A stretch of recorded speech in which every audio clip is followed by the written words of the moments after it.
근데 이제부터는 상대 후보에 대한 질문입니다. 각 후보당 이제 2개의 질문을 상대 3분에게 각 1개씩 하실 수 있습니다.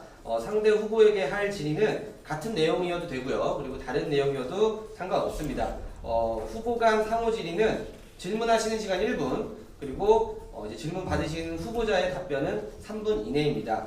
역시 시간이 넘으면 발언이 중단된다는 점 아셨으면 좋겠고요. 계속 이제 오늘 하루 그 발언 순서가 중복되는 것 같아서 좀 이거에 대해서 문제의식이 있으셔가지고 주최 측에서 이제 질문 순서를 지금부터는 좀 바꾸려고 합니다. 네, 양해 부탁드리도록 하겠고요. 그래서 일단 개별 질문 순서로는요, 이제 손충모 선생님, 그리고 안봉환 선생님, 그리고 하동혁 선생님 순으로 진행하도록 하겠습니다. 요거 질문을 먼저 하는 게 좋은 것 같은데 또 거꾸로. 아, 그렇죠, 이걸. 네, 알겠습니다. 네, 두 번째이시니까. 네. 그럼 먼저 기호 3번이시죠. 손충모 선생님께서 이제 후보와 후보 간 질의가 있겠는데요.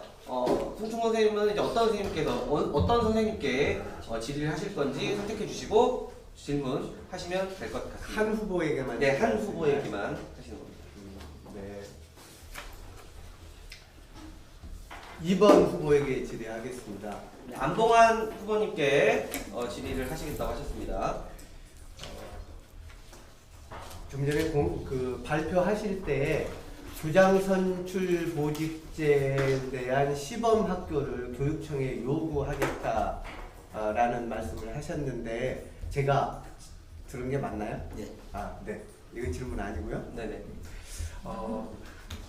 이번 후보님께서는 그러면 부장선출 보직제 시범 학교를 어떤 사항으로 부장선출 보직제 시범 학교를 교육청에 요구하신다고 하셨으니까 어떤 정도의 어떤 정도의 내용으로 부장선출 보직제를 요구하시는지 하고 그것이 현재 진행되고 있는 내부형 부장공모제와 연관성이나 유사성이 어느 정도 있는지 제가 좀 듣고 싶습니다. 네. 교장 공모제 사업을 실시한 지 이제 몇 년 됐습니다. 그래서 이제 교장 공모제를 통해서 평교사가 교장에 진출해서 평교사가 교장으로서 역할을 하면서 또 이제 제대로 자신의 철학이나 이념들을 교육 이념들을 현장의 교장으로서 안착시키는데 많은 훈련이 좀 됐다고 보고요.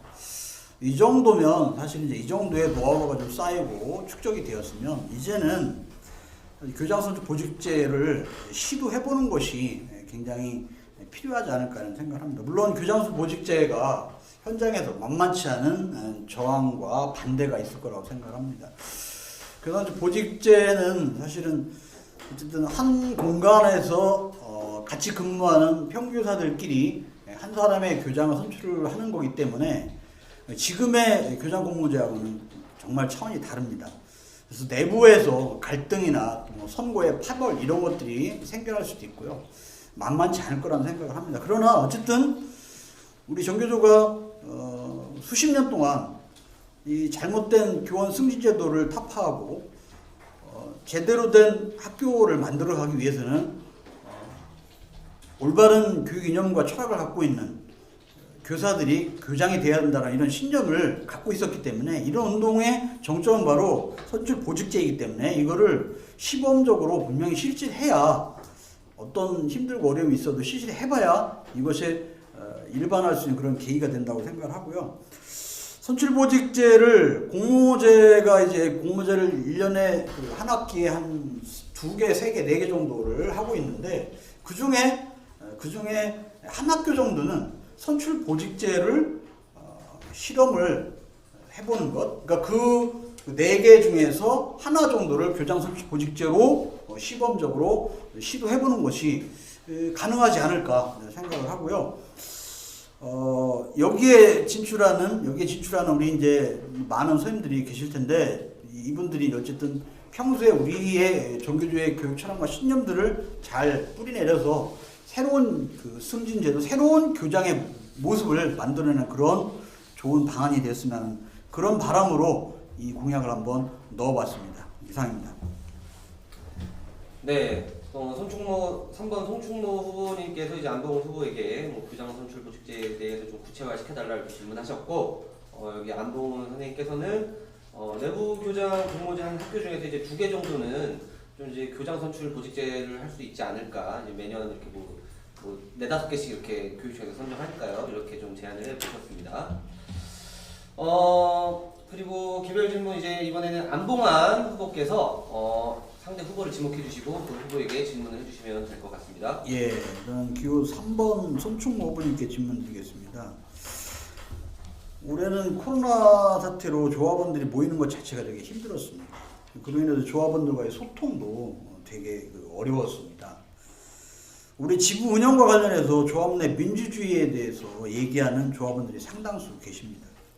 지부 집행부의 주장과 현장 조합원들의 생각에 간격이 있을 경우 어떤 방법으로 이를 해소하는 것이 좋을지, 그리고 그런 관점에서 2020년 올해 한 해 지부 집행부에 대한 평가에 관해서 후보님의 생각을 듣고 싶습니다.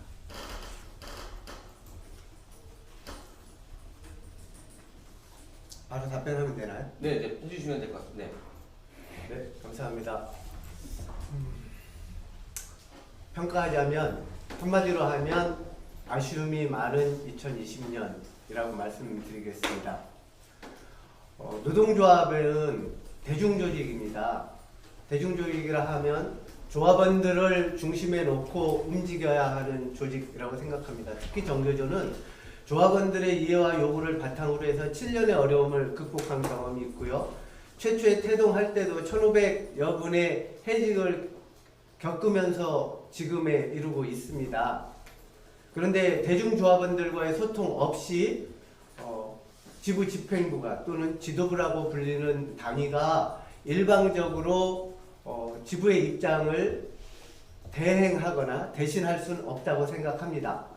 예, 저는 정교조가 우리 인체의 구조와 같이 움직인다고 생각합니다. 우리 머리가 있고요, 팔다리가 있죠. 머리를 떼어내도 못 살고요, 심장을 떼어내도 살 수 없습니다. 끊임없이 소통해야 합니다. 그래서 유기체라고 부르죠. 그래서 조합 내 민주주의를 확보하는 것 굉장히 중요합니다. 소수의 의견으로 인해서 정교조가 소수의 의견을 대변하거나 소수의 의견을 표방하거나 소수의 의견으로 움직이는 것을 막기 위해서 조합 내 민주주의는 매우 중요한 문제라고 생각합니다.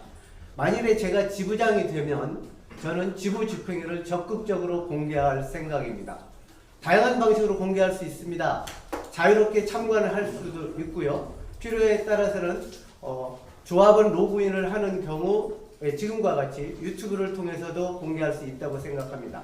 투명하게 조직을 운영하는 것 민주주의의 시작이자 출발이라고 생각하고요. 두 번째로 조합원들과 소통하는 다양한 채널을 열 수 있다고 생각합니다. 단지 텔레그램 방에서 조합원 소통방에서 오고 가는 이야기만으로 소통이 되고 있다고는 생각하지 않습니다. 좀 더 다양한 채널을 구성할 필요가 있습니다. 더구나 조합원들끼리 정책적 대안이나 토론만이 진행되는 소통방이 아니라 일상적인 생활의 나눔 또는 위원회별 생활의 나눔 등등 각각의 부문과 관심 있는 영역을 활용할 수 있는 채널을 지부 차원에서 책임자를 두고 운영할 필요성이 있다고 생각하고요. 그렇게 진행을 하겠습니다.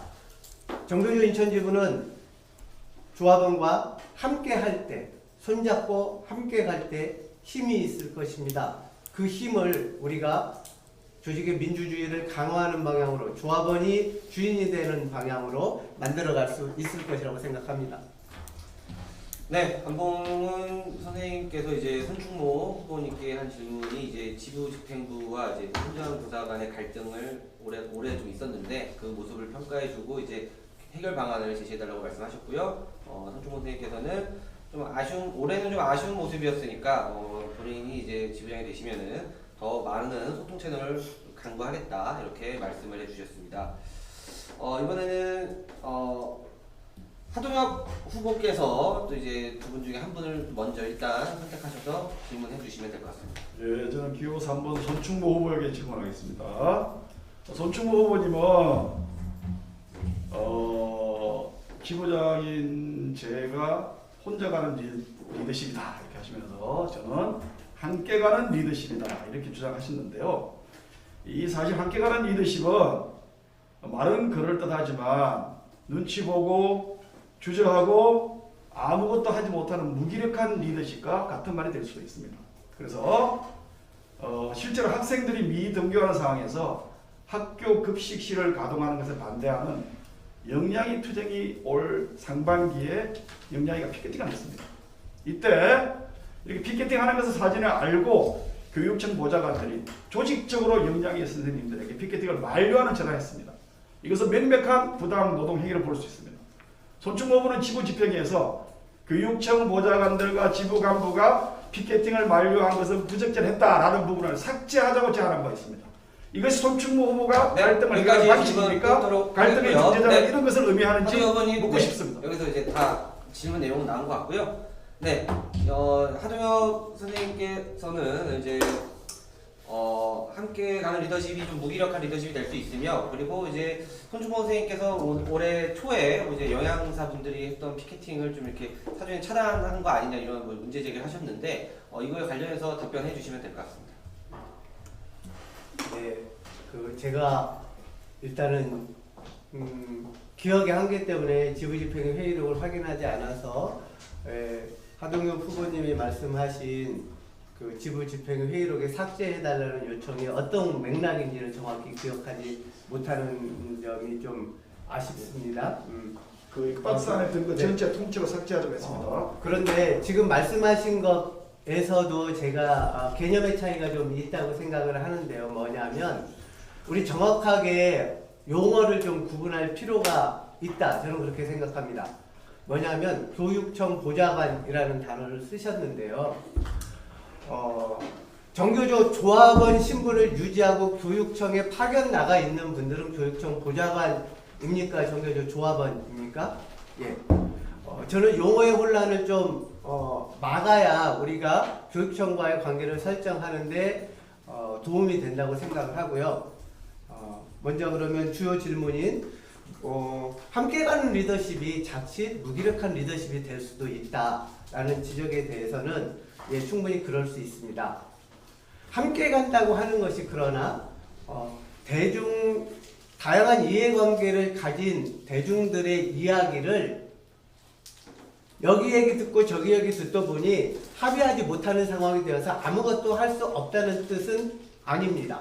함께 가기 위해서는 서로 다른 이해관계와 요청이 있는 조합원들을 만나고 끊임없이 소통하고 갈등이 있더라도 그 갈등 안에 들어가서 중재하고 합의를 이끌어내는 능력, 그 리더십을 함께 가는 리더십이라고 표현했습니다.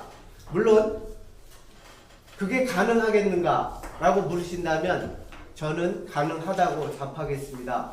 제가 살아온 지난 정교조의 조합원으로 살아온 20년 동안 본부 대변인 1년 넘게 했고요. 본부 대변인을 하면서 전임 기간이 있었고요. 지회장을 6년째 하고 있습니다. 그리고 비폭력대화 교육연구회라고 하는 단체를 함께 하면서 갈등이 있는 곳에, 실질적인 갈등이 있는 곳에 중재 활동을 진행해 왔습니다. 어렵고 힘듭니다. 실패할 때도 있습니다. 그러나 함께 가고자 하는 의지를 꺾은 적은 없습니다. 저는 함께 할 수 있다고 믿습니다. 함께 할 수 있습니다. 네, 손충모 선생님께서 답변 다 해주셨습니다. 손충모 선생님께서는 서로 다른 의견 충분히 이렇게 조율할 수 있다. 그리고 이제 정교조 그동안의 경험을 토대로 이제 연구회 등을 운영하시면서 이제 중재 활동도 많이 해오셨으니 그 경험을 토대로 뭐 교육청과 그리고 이제 뭐 조합원 분들과 충분히 소통하겠다 이렇게 말씀해 주셨고요. 제가 조금 착오가 있었는데 저희가 좀 질문의 형평성을 맞춰야 되지 않습니까? 그래서 후보당 이제 다른 후보에게 이제 한 번씩 질문하는 걸로 이게 룰이 돼 있었습니다. 그래서 일단 두 번 각 지금 선생님께서는 상대방 후보에게 이제 한 분씩에게 질문해 주셨잖아요. 그대로 다시 순서를 돌아가서 이제 이번에 손충모 선생님께서 아까는 이제 안봉환 선생님께 질문을 드렸으니까 이번에는 다시 하동혁 우리 기호 두 1번 사람한테 모두 다. 네네 후보분께 질문 드리는 걸로. 갑작스럽게 또, 말씀하시면 내가 질문을 준비 안 했어요. 네. 네, 그러면 이제 또 두 번째 개별 질의로 이제 별건으로 다 진행하시면 될 것 같습니다. 네, 손충호 선생님께서 이제 하동현 선생님께 질문 시작해 주시면 될 것 네. 같습니다. 갑작스러운 질문인데 한 3초만 생각을 좀 해도 될까요? 네, 뭐 3초만. 네, 잠시만요. 잠시만요. 네.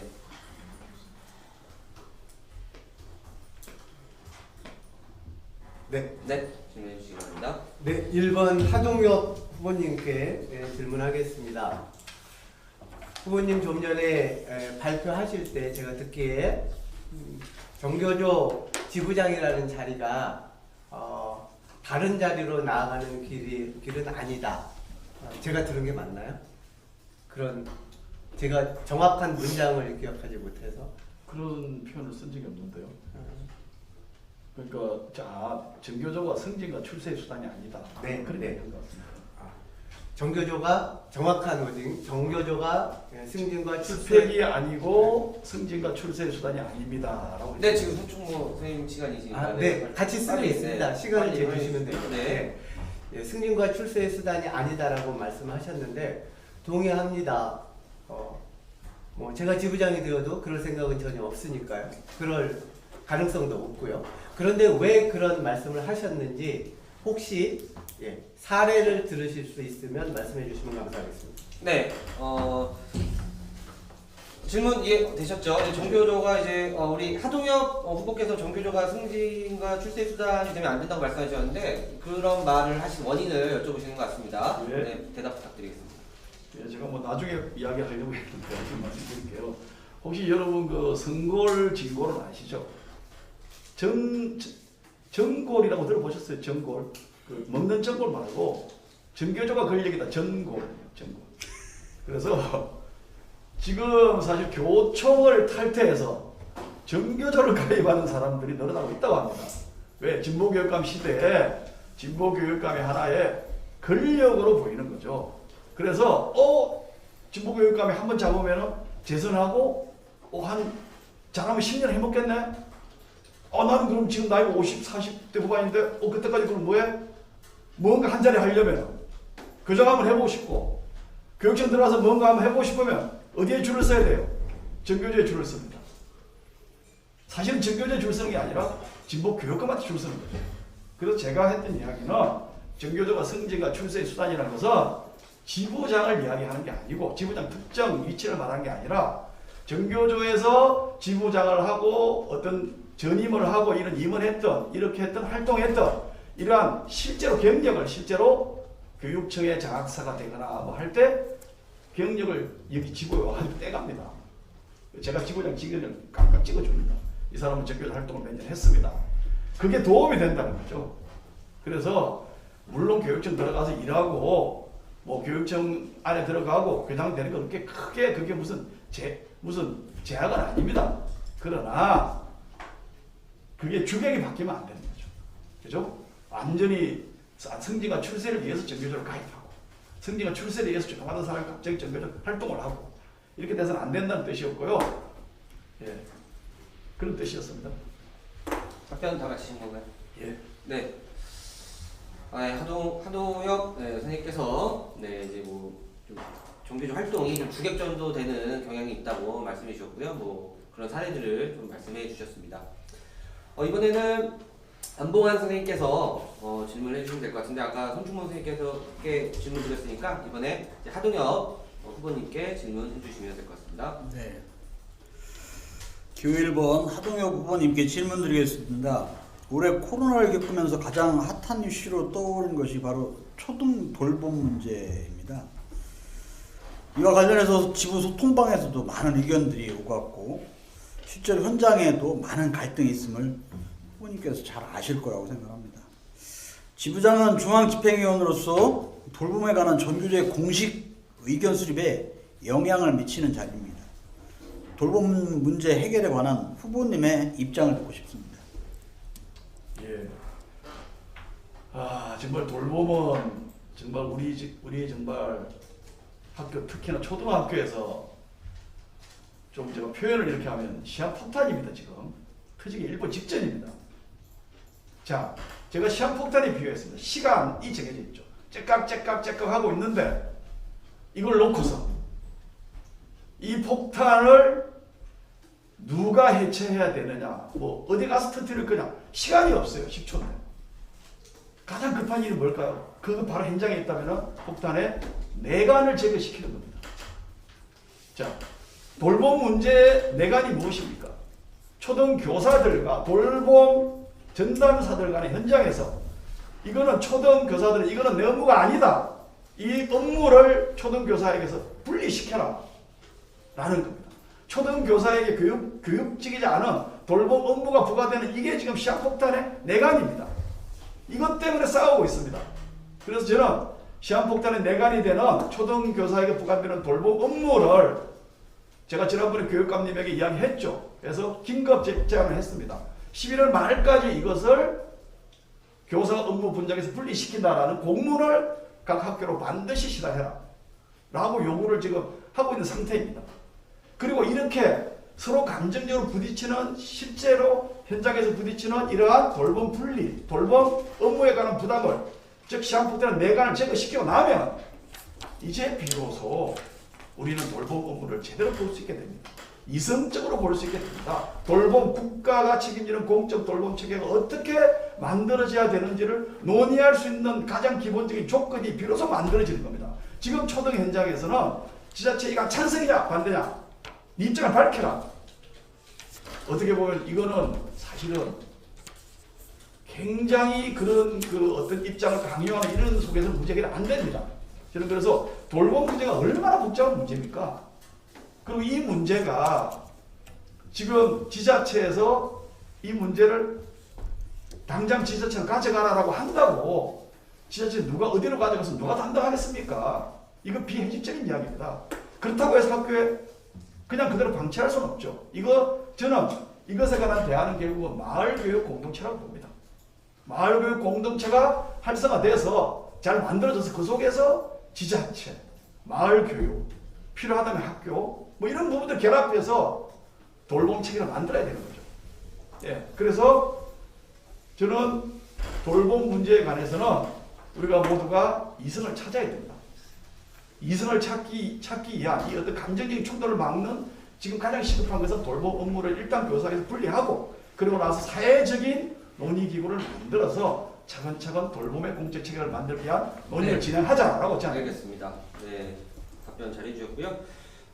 이제 하동엽 선생님께서는 이제 돌봄 문제의 시한폭탄인데 제일 중요한 거는 이제 교사들로부터 돌봄 업무를 이제 해방시키는 거라고 말씀하셨고 이걸 위해서는 그게 또 이제 공적 돌봄을 논의하는 토대가 될 거다. 그를 위해서 이제 마을교육 공동체를 만들겠다 이런 얘기를 해주셨습니다.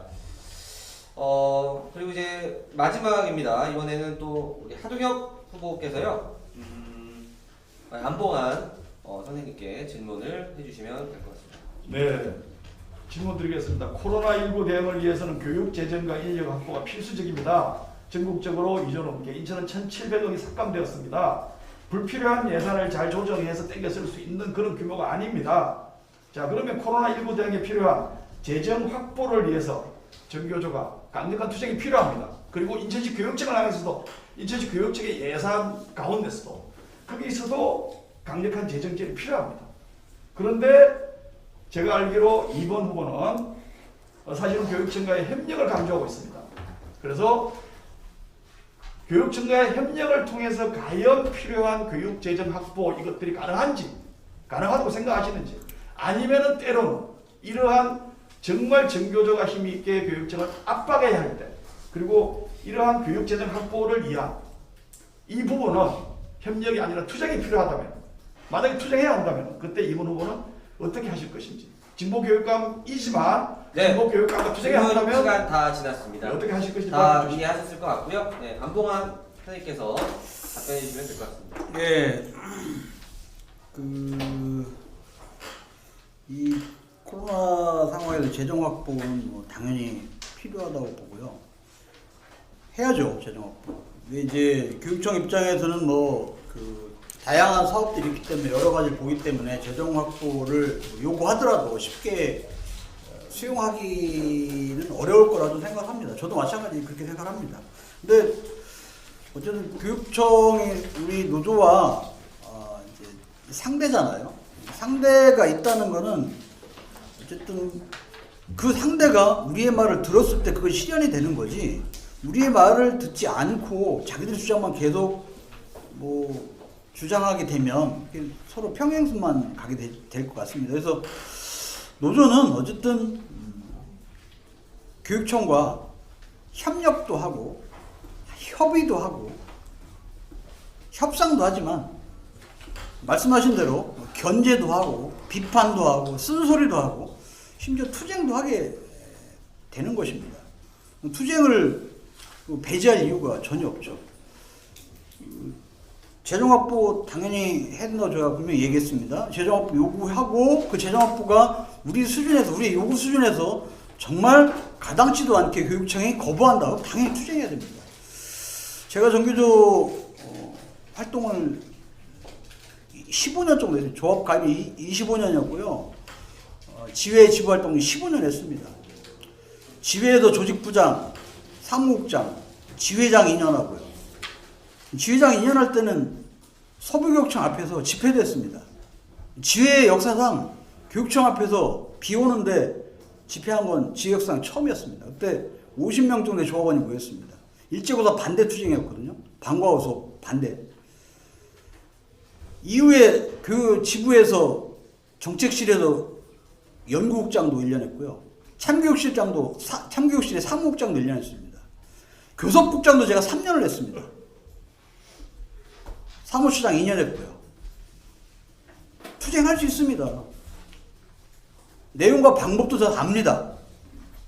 근데 무엇을 투쟁할지, 어떻게 투쟁할지, 무조건 투쟁하는 것이 아니라, 그리고 우리가 교육청에 100을 요구했을 때 교육청의 상황이나 이런 것들을 봐가면서 한 80 정도 인정해주면 그래, 이 정도 다음에는 100을 해줘야 된다 라고 하면서 협상도 하고 하면서 투쟁을 해야 된다고 저는 생각을 합니다. 노조가 투쟁하지 않으면 노조는 죽은 조직이죠. 당연히 투쟁할 것이고요. 저의 일생의 투쟁의 역사가 그것을 증명한다고 저는 생각을 합니다. 이상입니다. 네, 안보한 선생님께서는 교육청과 협력, 견제, 소통, 끝까지 가면 투쟁까지 필요할 수도 있고 불사할 수 있다. 근데 이제 어떻게 무엇을 위해 투쟁할지가 중요하다 이렇게 답변을 해주셨습니다. 이제 후보자분들 이제 후보간 질의 이제 마무리하도록 하겠고요. 자, 이제 후보자분들 답변 이후에 이제 두 번째 주제로 바로 이제 토론에 이어가 보도록 하겠습니다. 지금 이 방송을 보시는 분들께 이제 하나 공지사를 알려드리도록 하겠습니다. 사회자님 쉬는 시간 없습니까? 쉬는 시간인데 두 번째 주제 토론하기 전에요. 그러면 좀 길어지는 만큼 5분 정도 쉬는 시간 갖고 다시 찾아뵙도록 하겠습니다. 네.